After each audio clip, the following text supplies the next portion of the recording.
Hello, and welcome to one of my favorite posts of the year, the watch I wore most for 2024. So join me, the HODINKEE staff, and many of our friends as we recount some of the watches we simply couldn't take off this year. For me, that's the Longines Spirit Zulu Time in titanium, a limited edition we launched late in 2023. From mountains of Switzerland to diving in Costa Rica and certainly lots of trips to the office in New York, I've been wearing it a ton and I can't wait to take it on adventures next year. Now, let's see what everybody else has. The watch I wore most in 2024 was my Cartier Panthère. Again, this is the watch I wore most in 2023, the watch I wore most in 2024, and I suspect it will be the watch I wear most in 2025.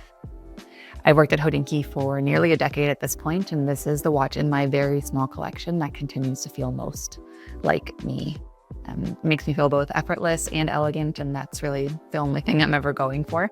The watch was a gift from my husband James for my 30th birthday, and is set to see a few more really big life milestones over the next few years.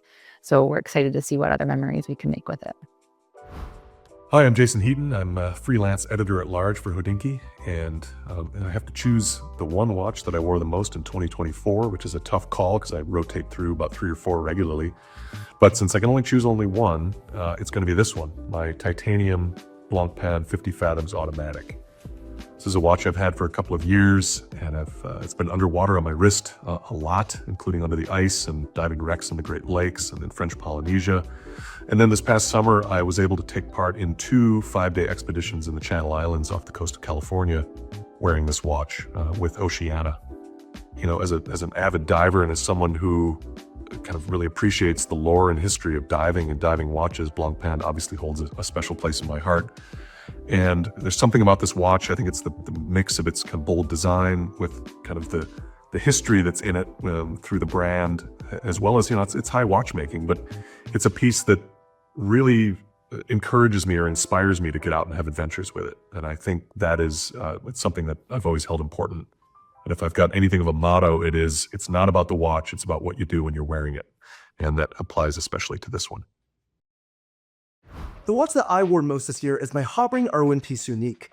It's a take on the Irwin tuxedo that's currently in the catalog, but I made a few small adjustments, including a step bezel and some more complicated finishings. Now, I guess it's no surprise that a customized watch would be the one I end up wearing the most this year, but I've wanted a Habring for years. It's a really low-key watch, and the Debbie Seconds complication is just so much fun to look at. Plus, there's just nothing else quite like it on the market at this price point. Hi guys, the first watch I wore most in this year was the Bergeron Mirage in white gold. For me, it was very unusual to wear the same watch on a daily basis in the last 5 months. I'm privileged to be one of the first owners of this timepiece. On the wrist, the Mirage has a tremendous magnetism, and it was made without restriction and compromises. The architecture of the gold movement is completely asymmetric, detecting the shape of the case. The watch I wore the most this year is the Oskalotic number 7.5. Since purchasing it in February, I've taken it everywhere, but the biggest reaction came at the Watches of Wonders. Since this watch is only available in Japan, many people approached me and I even made some new friends. Owning this watch also gave me the opportunity to visit the workshop of its founder, Jiro Katayama. I'm super excited to see what's coming next year from them. The watch I wore the most in 2024 was my Rolex Explorer 1 reference 114270.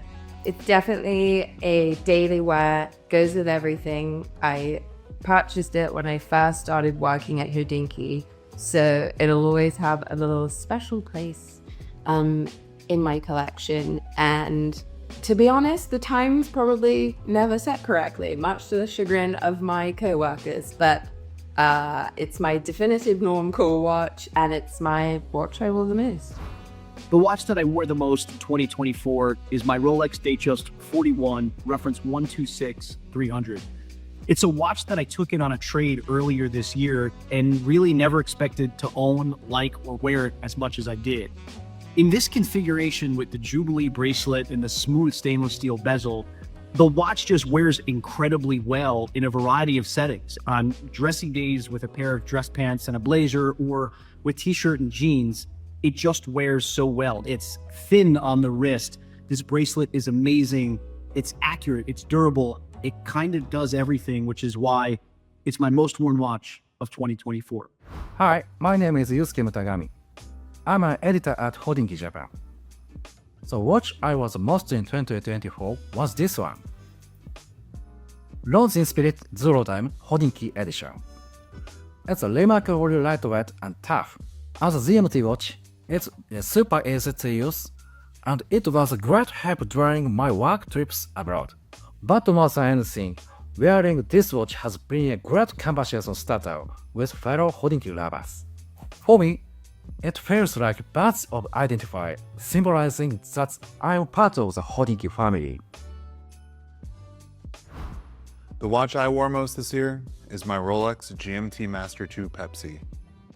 I've wanted a Pepsi for a long time, so after finally picking one up last year, it's barely left my wrist.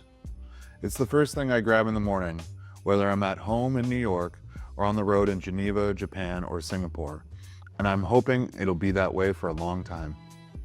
What watch did I wear most in 2024? Quelle surprise! Yes, indeed. Shockingly, the Toledano & Chan B1. I know you're all surprised. It had to be this watch. This was a huge year for me. Thank you to everyone for the support. Thank you to HODINKEE for being a part of it. And thank you and good night. The watch I wore most this year is my 1967 Oyer Carrera, reference 3147S with a silver dial. It's the first Oyer Carrera with a date function, and they put it at 12 o'clock, which doesn't make a lot of sense because the chronograph hand is sitting over the date window all the time. Because of that, they only made it for 2 years in 67 and 66. This one has the engraving on the back from Northwestern Engine Co., which is a train operator, but I went to Northwestern University, so that's why I bought this one. I wear about 4 or 5 times a week. James from Analog Shift here, and the watch I wore most this year was this 3940J, Patek Philippe Perpetual Calendar. It's sort of epitomizes what a Patek Philippe should be to me, and that's relatively svelte proportions with a 35mm case, highly complicated, and it's yellow gold, which to me is what they all should be. But what makes this watch particularly special is that it is fitted with a signed Rice Speed bracelet. It's been basically perpetually on my wrist since I purchased it earlier this year. So, yep, the 3940J with a dope bracelet. Hey, hello, I'm Yu. So here, this is a watch that I wore most this year. You know, this is a G-Shock with Ben Climber. This watch covers an incredibly wide range from daily work to overseas trip and of course, weekend with kids. What makes it even more special to me is the fact that it's a collaboration with G-Shock, a brand beloved by none other than our own Ben Climber. Adding to its personal significance, it arrived on my list as a little surprise from Ben the day before its officially announcement. All the G-Shocks I've seen, this is the best so far. Hey guys, Pedro here from HODINKEE Insurance. It'll come to no surprise to any of my coworkers that the watch I wore most in 2024 was once again my Serica 5303 diver. The only difference this time around is that I have the chronometer certified version. I sold the first version earlier this year, and later on got the chronometer certified version, and I'm loving it. Can't say anything else. Hope everyone has a great holiday and Happy New Year. The watch I wore most in 2024 was this Unimatic U1S MP. I had pre-ordered the new stainless steel bracelet going into this year, and now that I have it, I absolutely love how this watch looks and wears on the wrist. It is a little bit on the heftier side, but it hasn't stopped me from wearing this watch all the time, including on a few dives in Florida and Barbados. Hey guys, Ben Climber here, your founder and president of HODINKEE. This was a big year for us, obviously. A lot has changed, I think all for the better.